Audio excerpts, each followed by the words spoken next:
Sri Vinayakaya Namah, Sri Saraswatyaya Namah, Sri Gurubhyoh Namah. Chapter 8. Importance of Human Birth, Sai Baba begging food, Baja Bai's service, Sai Baba's dormitory, his affection for Kushal Chand.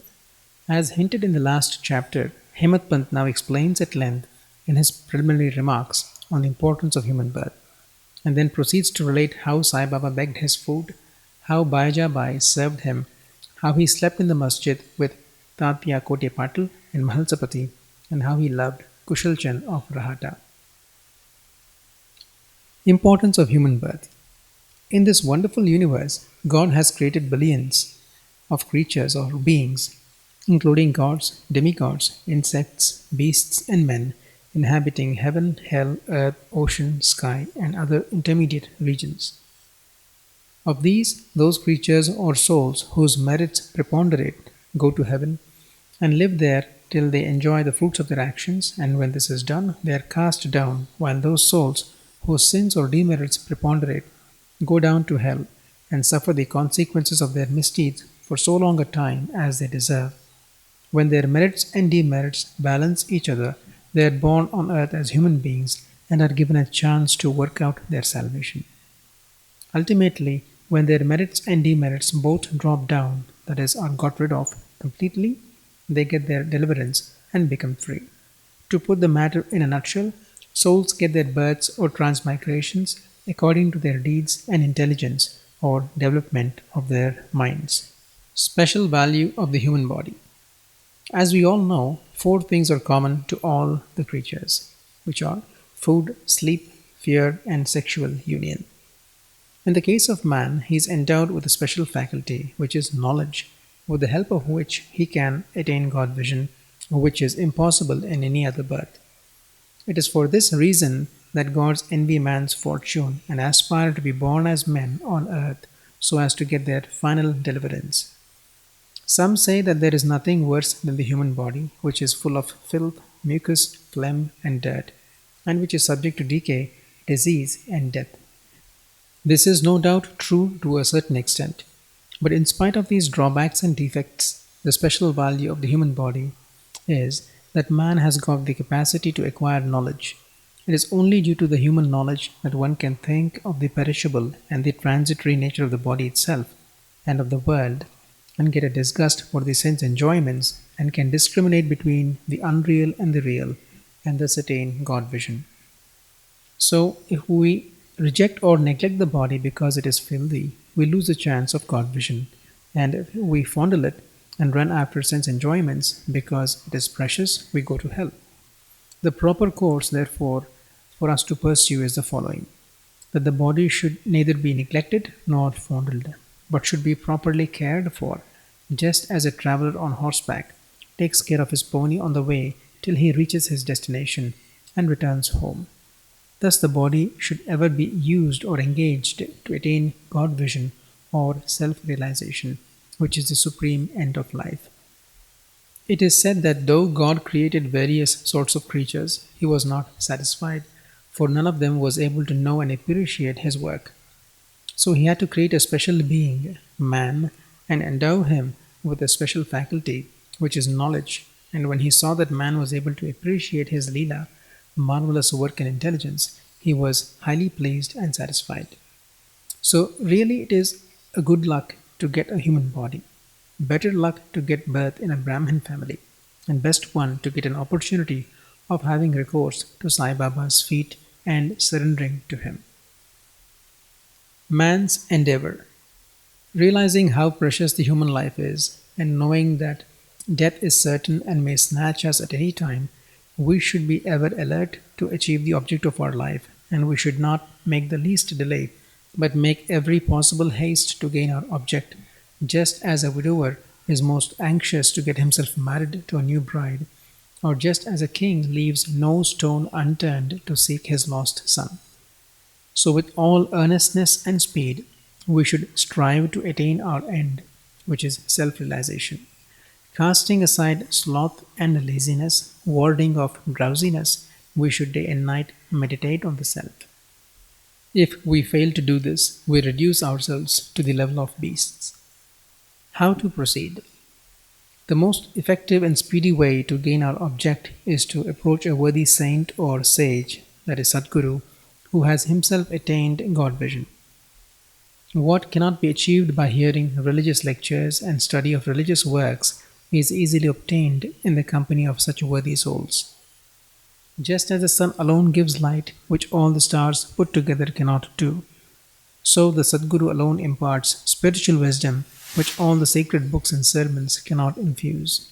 His movements and simple talks give us silent advice. The virtues of forgiveness, calmness, disinterestedness, charity, benevolence, control of mind and body, egolessness, etc., are observed by the disciples as they are being practiced in such pure and holy company. This enlightens their minds and lifts them up spiritually. Sai Baba was such a sage or Sadguru. Though he acted as a fakir or mendicant, he was always engrossed in the self. He always loved all beings in whom he saw God or divinity. By pleasures he was not elated, he was not depressed by misfortunes. A king and a pauper were the same to him. He whose glance would turn a beggar into a king used to beg his food from door to door in Shirdi, and let us now see how he did it. Baba begging food. Blessed are the people of Shirdi in front of whose houses Baba stood as a beggar and called out, "O lassie, give me a piece of bread," and spread out his hand to receive the same. In one hand he carried a tumbrel or tin pot, and in the other a zoli or chopdari, which is a rectangular piece of cloth. He daily visited certain houses and went from door to door. Liquid or semi-liquid things such as soup, vegetables, milk, or buttermilk were received in the tin pot, while cooked rice, bread, and such solid things were taken in the zoli. Baba's tongue knew no taste, as he had acquired control over it. So how could he care for the taste of the different things collected together? Whatever things he got in his zoli and in the tin pot were mixed together and partaken by Baba to his heart's content. Whether particular things were tasty or otherwise was never noticed by Baba, as if his tongue was devoid of the sense of taste altogether. Baba begged till noon, but his begging was very irregular. Some days he went a few rounds, on other days up to 12 noon. The food thus collected was thrown in a kundi, that is an earthen pot. Dogs, cats, and crows freely ate from it, and Baba never drove them away. The woman who swept the floor of the masjid took some 10 or 12 pieces of bread to her house, and nobody prevented her from doing so. How could he, who even in dreams never warded off cats and dogs by harsh words and signs, refuse food to poor helpless people? Blessed indeed is the life of such a noble person. People in Shirdi took him in the beginning for a mad fakir. He was known in the village by this name.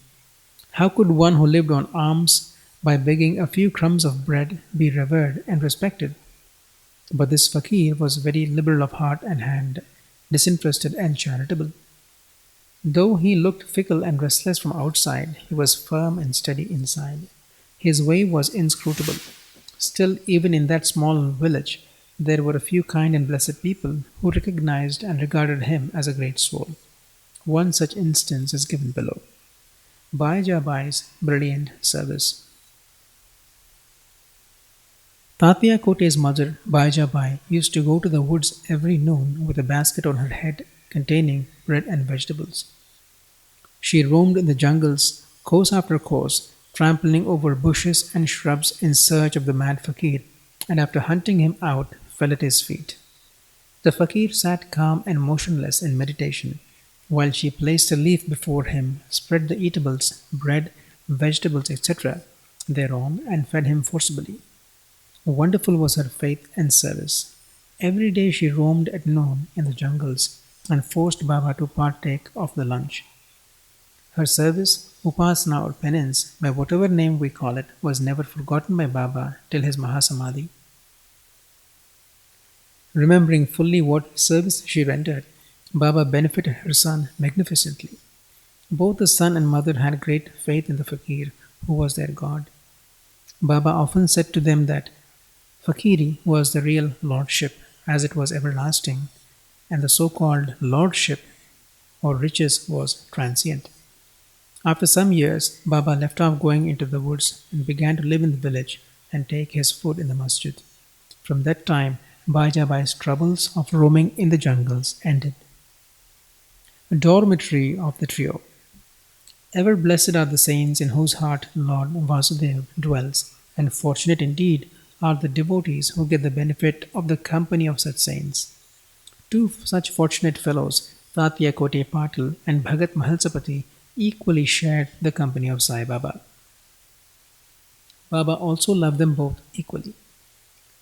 These three persons slept in the masjid with their heads towards the east, west, and north, and with their feet touching one another at the center.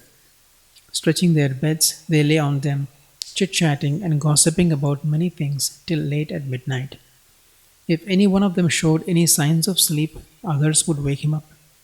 For instance, if Tatya began to snore, Baba at once got up and shook him from side to side and pressed his head. If it was Mahalsapati, he hugged him close, stroked his legs, and kneaded his back. In this way, for full 14 years, Tatya, leaving his parents at home, slept in the masjid on account of his love for Baba. How happy and never to be forgotten were those days. How to measure that love and how to value the grace of Baba. After the passing away of his father, Tatya took charge of the household affairs and began to sleep at home.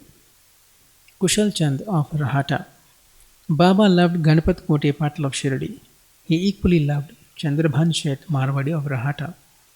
After the demise of the Shet, Baba loved his nephew Kushal Chand equally or even perhaps more and watched his welfare day and night. Sometimes in a bullock cart, at other times in a tonga, with intimate friends, Baba went to Rahata. People of that village came out with band and music and received Baba at the vesh or gate of the village and prostrated before him. Then he was taken into the village with great pomp and ceremony. Kushal Chand took Baba into his house, seated him on a comfortable seat, and gave him a good lunch. Then they talked freely and merrily for some time, after which Baba returned to Shirdi, giving delight and blessing to all. Shirdi is midway between and equidistant from Rahata on one side, the south, and Neemgaon on the other side, north. Baba never went beyond these places during his lifetime.